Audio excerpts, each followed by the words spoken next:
Welcome to another episode of On the Court. This is our quick release. I'm here with Mr. Tony Melbourne. I am just Charles 009, and we're here to talk about my Cleveland Cavaliers. I have notes. Okay, they know now. Congratulations. I had to let them know. Yeah. I got notes. Alrighty.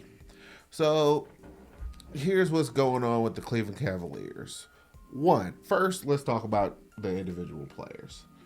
We'll start with our quote-unquote big three because that's what anybody calls it when they have three important players. I'm qualifying that as Darius Garland, Evan Mobley, and Donovan Mitchell. The reason you could argue whether or not it's Allen or Evan Mobley, but Evan Mobley scores more points. He's averaging a double-double this year. So I would say that's fairly important. Most people would like to have a player that averages a double-double. He also shoots 56% from the field. Yeah, which is very, very good. I'm not sure what his adjusted field goal percentage is off the top of my head. But I'm guessing it's probably not great just because of the fact that he shoots something like 20% from... He shoots something like 20% from... Three, yes. I need Darius Garland to score more points. I actually need... That's actually the inverse of what I want my guards to be doing. We'll talk about this overall, but he's only averaging 5.6 assists, and I am not a fan of that. Like, offensively, it seems like we're stymied, but we'll talk about that more when we talk about the overall team. I actually want Evan Mobley to get me 4 more points. He's averaging about 16 points a game, even though he's currently out playing against the Boston Celtics. I don't know if he can get to 20. I think he can get to 20.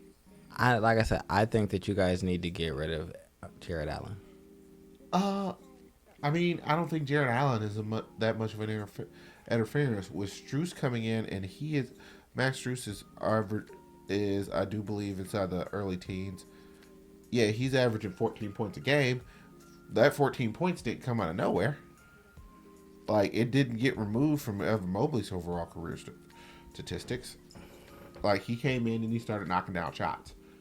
But he has a different skill set, so I don't think that's fair to compare them. I also think that Jared Allen is in the way. They do the same thing. In terms of offensively. Yes, in terms of offensively. Well, no, they don't. Because I would say Evan Mobley is capable of taking the ball from around that 15, 16-footer range, knocking those down, and also he's capable of taking people off the dribble. Jared Allen, the reason why I have him as a supporting cast is he's not really capable of generating any points himself. He's pretty much a catcher of alley-oops and a blocker of shots. Now, that's a very good thing to have. There's probably quite a few teams that would like to have them if we knocked on Dallas's door or something like that. I just think he needs more room to operate. And I also feel like if you want him, I'm big on if you want someone to take a step, kind of go all in on them. And like, do you, as the roster's constructed right now, feel like y'all could get a chip? Do I believe that we are in a position to win a championship? Not without... There has to be movement at some front. And I can't say it's Garland. I can't say it's going to be Donovan Mitchell. Like, I need those two to do some more things in particular. But, like, Jared Allen is the only thing that I can obviously see moving. So it might just be the thing of just like, well, the nail this up gets hammered down, and that's the easiest one to hammer down. That's kind of how I look at it. It's like, I feel like that also puts more pressure. Either you're going to see that Evan Mobley's good enough. Well, I think he's going to take the offensive step. The offensive step, which is what you guys want him to do. Yeah. It'd be very easy for him to take the offensive step. And I don't know if that would actually end up helping out Donovan Mitchell along with him, because, I mean, his adjusted field goal percentage this year is 50.2%. It wasn't the greatest all year. Like, his overall field goal percentage is 44.9. His three-point percentage this year is 34.6 when he averages 36.5. But another big thing that has to fall is Darius Garland is probably going to get more points when his shot starts falling. Like, right now he's shooting at 32% or something from the field. But he normally averages something or not 30. He's shooting at 32% from three. Okay, I was when gonna his say career 38%. Now I do believe him getting injured and him not getting enough lift off of his jumpers was probably affecting that earlier on in the series. That means his average will probably go up. Yeah, since he's smaller, he's 6'1". Yeah, so he needs to get all the lift that he can get. Yeah. Jared Allen and Max Strus are doing exactly what they're supposed to be doing. The role players. Jared Allen is fitting in when he's getting in, and we win more off when we play Darius Garland, Evan Mobley, and him in the same game. We win games. We are 7th ranked defense. We are 24th ranked offense overall, and I think the 24th ranked offense is more so the problem. And pretty much the crux of the entire thing of us being the 24th ranked offense is our ball movement is absolutely freaking atrocious.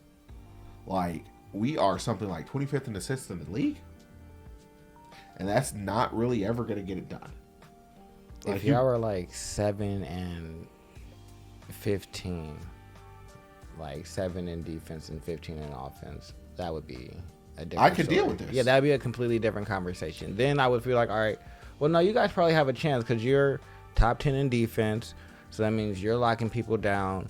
And you're top 15 in offense, so you're middle. Not like a world beater, but you can score points when you need to. Yeah, you can score, and if you can get stops, and who's to say some of these other teams are also top 10 defenses? Maybe they're top 15 defenses and higher in offense, so you might break. There's going to be some give and take. Like the way rankings work, there's only 10 people who can be in the top 10, and you have 16 playoff teams. Yeah. So generally, as long as you fall within the range of like the top 16 inside of both categories, you probably got a decent shot. Like if you're the 8th ranked offense and the 8th ranked defense, you can beat most people at the playoffs with no particular problem. As long as it's more important that you're consistent than anything else. Yeah. So I feel like you guys really need offense. I think that Evan Mobley's offensive jump has to come at the sacrifice of Jared Allen. Like, I could argue, yes, that it is a spacing issue. He's always had to share. True. And some of the easier points that he would be getting are going to Jared Allen as opposed to going from Evan Mobley. Now, I would need him to bulk up a little bit. Now, I'm not saying that he has to be like, ginormous. But I think he could actually get himself like not a KDS frame, Kevin Garnett's frame. You know, it's how he's a more lanky side. Not super big, but he is still muscular, so on and so forth. That is the ideal frame that I see for Evan Mobley. How old is he right now, though? He's like 21 or 22. Let me see. It tells me. I can look. I can get to that real quick. He's 22. Yeah. So. I mean, he probably is going to take another year or so to put on, like... Oh, yeah. His like real weight. I mean, we're seeing that there's the difference between Chet and Wembanyama. It's just like you don't think that Chet gained that much more muscle mass, but it's very much spread out on the 7-footer. Yeah. So he could have put on 20 pounds of muscle and you not really even notice it. Like he looks the same. I mean, yeah, but he's still 20 pounds bigger, and you really don't notice it because it's 7. Like, the only reason why we thought Shaq was big because he played inside the 300-pound range. Yes. So, if he was like 250, yeah, no. It would not have been the same. Lean, mean Shaq. That'd have been crazy. Oh, it was crazy when he was in Orlando. How do you feel about Donovan Mitchell? Doing exactly what I need him to, what we paid him to do, or brought him in to do, which is score. Now... Is it this year? That's his last year or next year? Next year. Okay. So you guys have one more year. Yeah, one more year of them. And it basically comes down to, from what I understand, is him signing the extension last year was never going to be a thing. No one was signing the extension last year because there is TV money coming in. Yeah. So whether or not he signs this year is the marquee moment. Now, if we can get off that the issue for Donovan Mitchell is, well, the issue that I have for like every guard. All right, it's very, very nice. You're very, very good. But I hate to tell you this, but there are a lot of you. Would you trade him? I mean, if he's not going to say, yeah, it's a catch-20. Like, if we were closer to winning a championship, no. But if I feel like we are, I don't know, 2 or 3 pieces away, and we can pick up 3 first-round draft picks and possibly trade those picks for a suitable substitute or a suitable replacement, not necessarily an absolute replacement, but go from 23 points to another 16 or 7 to somebody who's capable of scoring 16 or 17 points, and then getting another valid like spread the floor type big. So that means Evan Mobley can get some more space. Can I argue that that's not better than what we have now? So that means we piecemeal out the points. We get 10 from over there, a 16 from a shooting guard position, spread the floor. So that means Evan Mobley makes sure he gets some more space, and we make Darius Garland's job a little bit easier at point guard, and we have Max Strus who's also shooting. So, and we stay good defensively. Like, I can pitch that. I can see that.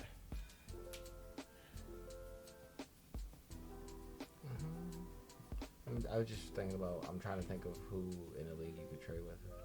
Oh, I mean, there's somebody who's willing to trade for Donovan Mitchell. Like, who could we bail out to get? Like, I don't know. I guess right now I don't know. Let's see. I could see the Clippers doing it because they can retain anyone, and they probably want to give up on this Paul George, Kawhi Leonard experience. I mean, they're probably willing to get rid of all. If it doesn't go well, if it goes well this year. It hasn't been going well this year. Well, they won the last 4 in a row. Okay, well, that's it's a possibility that it corrects itself, course corrects, but I don't know.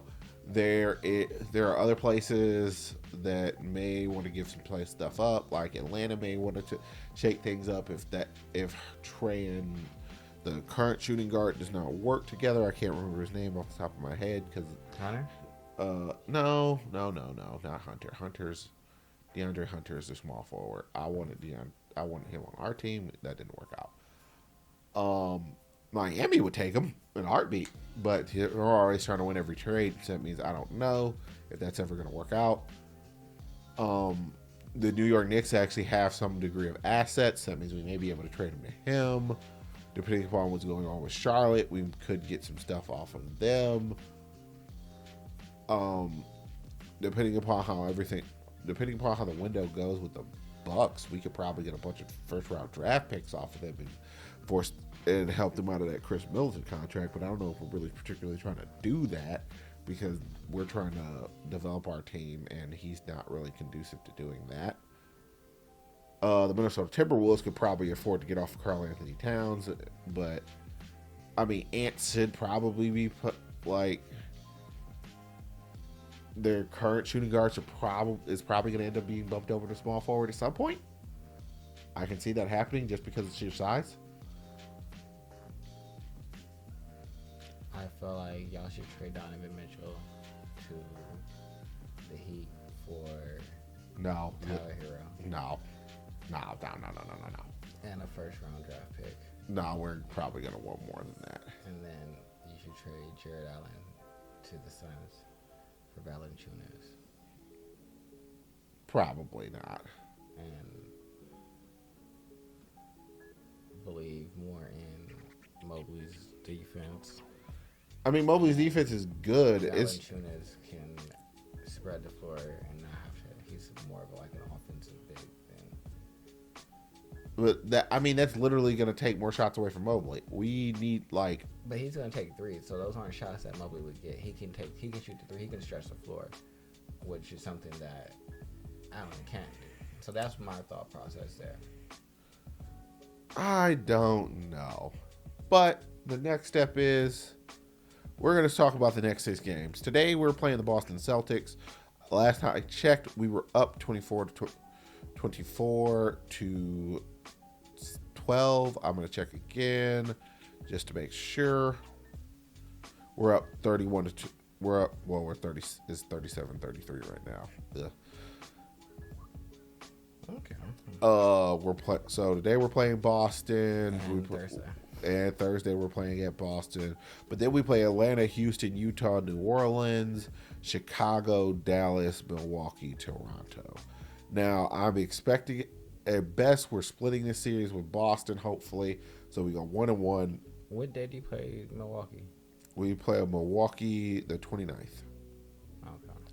So I'm expecting it to split with Boston. So 1-1, beat Atlanta, beat Houston, beat Utah, hopefully beat New Orleans, beat Chicago. Whew. Bless you. Thank you.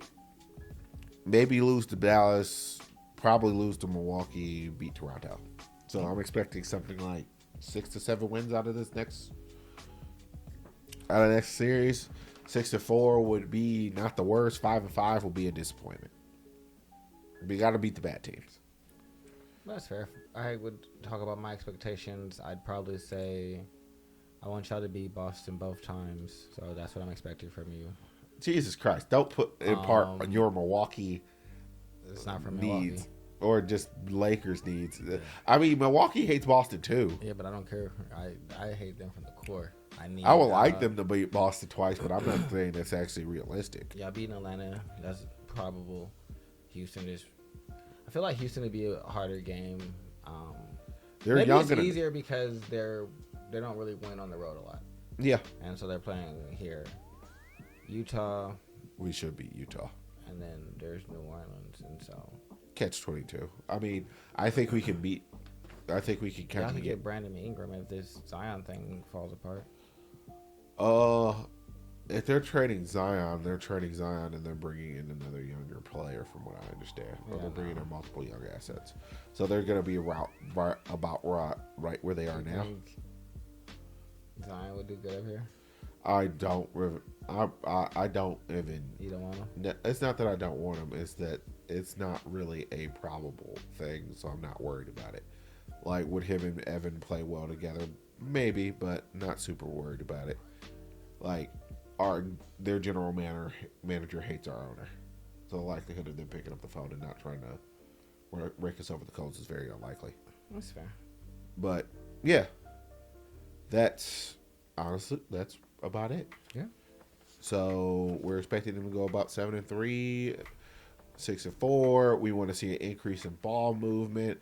And if we don't see an increase in ball movement, I'm possibly going to start campaigning for our coach to possibly be hitting that old dusty road, because we got to develop this offense better. Yeah, I need to move around more. Other than that, hopefully Garland's three-pointer averages out and he gets closer to his career average of 38%. And hopefully Evan Mobley takes that next step. And hopefully everybody stays healthy, because Mobley's not playing today.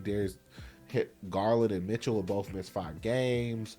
So if they don't miss 5 games, it's very possible that we have 2 to 3 more wins that we just don't have right now. But anywho, that's it. Later, Love guys. you. Bye-bye.